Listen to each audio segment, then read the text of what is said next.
Thank you, Reika. Thank you. Oh, you are welcome.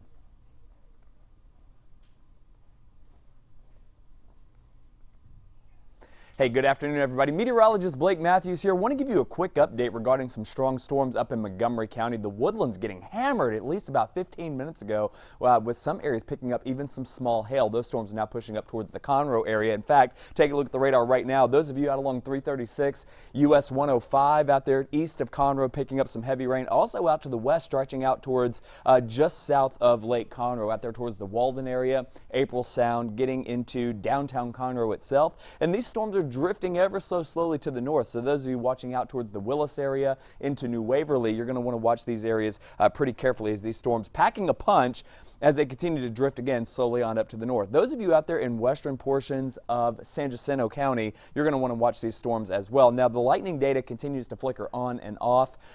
Still, these storms are packing lots of lightning, even though it may not be showing up on the radar itself. Lots of lightning, that's going to be the primary threat with this, along with some blinding rainfall, again, as it pushes up the North Freeway towards Willis and New Waverly, and maybe if they hold together, getting out towards the Huntsville area as well. Zooming down into Harris County currently, there are a few scattered showers out there inside the Beltway, inside the loop. So don't be surprised if you have to hit the windshield wipers once or twice as you're making your way around town for today. We're picking up a little downpour there to the northeast of Cloverleaf, out there along the east belt, just to the west of Barrett, basically where the Beltway and 90 come together on the east side.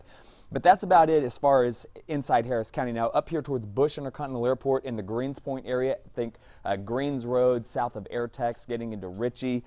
Let's see, Westmount Houston, maybe out towards Gulf Bank as well. These areas picking up some very heavy rain out there along the Hardy Toll Road, the North Freeway, all the way up towards Spring. And there you go, picking up a few lightning strikes as well. 1960 kind of running something along, well, actually that's incorrect. 1960 is up here. So those of you out along 1960 picking up some heavy rain as well as these storms continue to drift on up to the north. Again, not a whole lot going on inside central Harris County itself, but once you get north of the Beltway, north of Greens Point, this is where we're starting to see the trouble blossom up later this afternoon. So just a heads up on that as you make your way to the north. If you're headed to Dallas, likely going to run into some heavy rain. Also out here towards Austin County, getting into Belleville, Cat Spring, you see a pretty hefty storm there with lots of lightning. Again, the same story here.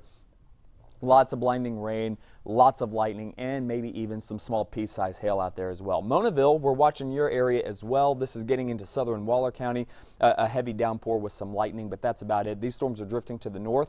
Should be crossing the 290 corridor well out in northwest Harris County, getting into Waller County and into Washington County. So those of you watching from the Brenham area, these storms and rain are moving your direction. So you've got about 20 or 25 minutes before the skies begin to open up in your neighborhood. So zooming on out a little bit, you'll see the bulk of the action continues to be right there along that corridor. So from Columbus to Brenham to Waller, Spring, the Woodlands, Conroe, and this is moving to the north. So those of you in Walker County, Huntsville, New Waverly, heads up, this rain headed your direction. Also up here in Grimes County, we're picking up some heavy rain now with some lightning getting out towards the Anderson area. So if you're taking Highway 6, or excuse me, if you're taking 105 out towards Highway 6, getting into Navasota, likely going to run into some heavy rain.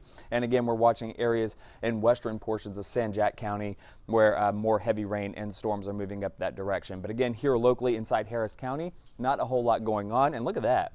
The coast down there from Crystal Beach to Jamaica Beach all the way to San Luis Pass and Freeport. It's actually a nice afternoon. In fact, this is a live look out at Galveston currently.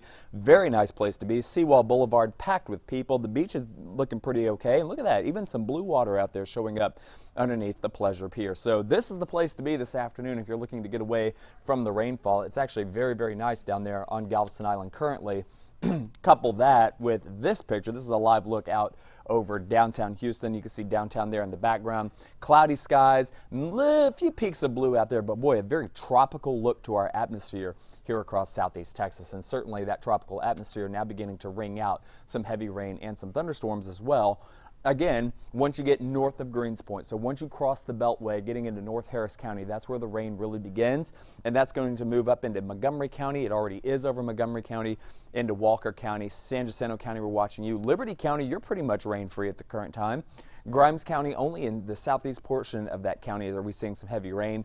Waller County, and again, the rain that you see out here towards Columbus, getting along the Katy Freeway, pushing to the north. So those of you watching in Washington County, out there in Brenham, maybe in the Waller area, northern Waller County, this rain is headed your direction. Now I want to emphasize these storms are not severe. They're not expected to be severe, but the rain nonetheless will be heavy regardless of whether regardless of whether they go severe or not, and they're not expected to do so at this time. Now, once we lose the heating of the day, these storms will begin to fade away, and then tomorrow, your Friday, or some say Friday, expect to be much drier here across southeast Texas. The rain returns as we get into the upcoming weekend and into early next week. Now, early next week, we could be looking at a flood potential as a tropical wave moves our way, but we're going to get that rain out of the way just in time for the 4th of July. Now, this 4th of July, as in this coming Thursday, not expected to be a repeat of what we saw last year when we had 4,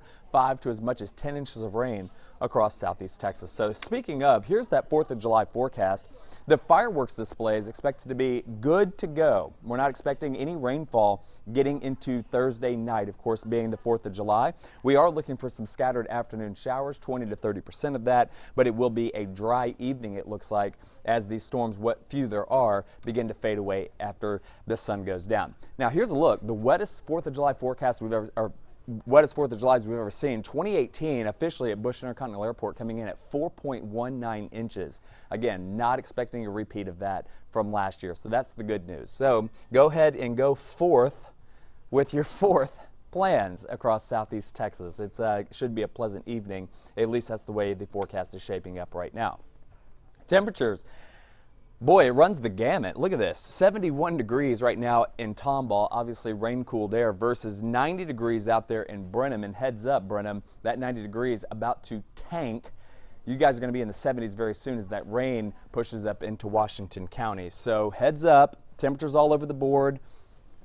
If the temperatures are all over the board, so are the current feels-like numbers. In fact, we've got feels-like numbers as low as 71 degrees there in Tomball to as warm as 102 in Brenham. Look at this, 108 down there in West Columbia. So it is sweltering in some parts of the viewing area this afternoon. Now, things get interesting as we go towards the weekend and into next week. The reason why, we've got a huge ridge of high pressure here across the western parts of Texas getting into the Four Corners region. This high pressure is going to expand and really dry things out across the middle part of the country. We've got another area of high pressure developing across the southeast over Florida. Look where that puts Texas, right between the two. In between those two is what we call a weakness. And when you have a weakness, it means near normal temperatures, but it also opens the door to a lot of tropical moisture coming in out of the Gulf of Mexico. And wouldn't you know, Texas right there is right in the middle of those two high pressure systems, one to the west, one to the east. So we're right underneath that weakness. And what does that mean? It means lots of rainfall potential headed our way into early next week. So here's a look at the forecast. Tropical moisture. The brighter the colors, the deeper that moisture is. And look at that. Look at the oranges developing over the northwest Gulf, headed our direction in between those two high pressure systems. And that's going to be funneled right up into southeast Texas. Look at the outbreak of orange, that deep tropical moisture as we get into Tuesday and Wednesday. And that's why rain chances are headed way up as we get into the early and middle part of this coming week. Now, thankfully, it looks like the rain will move through before we get to the 4th of July. So we'll continue to keep you updated on that forecast. In fact, here's a quick sneak peek of the 7-day. 93 degrees as we get into your Friday, 92 on Saturday, 90 on Sunday. So the rain chances ever so slowly going up for your Sunday. A little drier Monday, but look at that. As we get into Tuesday, a 70% chance of some heavy rain, 50% chance on Wednesday. And as we get into the 4th of July, 92 degrees, a 20% chance of afternoon showers, south winds right around 11 miles per hour. So all in all, shaping up to be a pretty good holiday as we get into the latter part of next week. So once again, for those of you just joining us, let's go ahead and recap the radar here once again. We're looking at very heavy rain now pushing through Montgomery County. None of this is severe. In fact, the rain is weakening there over the northern parts of the area, but it's beginning to strengthen a little bit as we get into northern Waller County and southeast Grimes County. Also in Austin County, maybe picking up a little bit of pea-sized hail out there towards Columbus or northeast of Columbus as this pushes towards Brenham. So again, I can't stress enough, those of you watching in Washington County, Brenham, this heavy rain is moving your direction. So now is the time. Brenham bring the party indoors. Not severe, but the rain will be heavy in the next 20 minutes or so in your backyards. Inside Harris County, especially once you get south of I-10 across southeast Texas, whether you're watching from Chambers County, you're watching from Pasadena, you're watching from Pearland, northern Brazoria County, Alvin, Dickinson, League City, Friendswood, Angleton, Sugarland, Richmond, Rosenberg, all those areas are dry. Rain chances there today very low, 20 to maybe as high as 30%. The real rain potential is now north of I-10 and continuing to pull away from the Houston area. So that's the latest forecast that we have for you right now. I'm going to continue to work on it a little bit, and we'll give you the latest details on the radar and another look at the 4th of July forecast coming up today at 4. Until then, stay dry. Hope everybody has a great afternoon, and we'll see you on TV.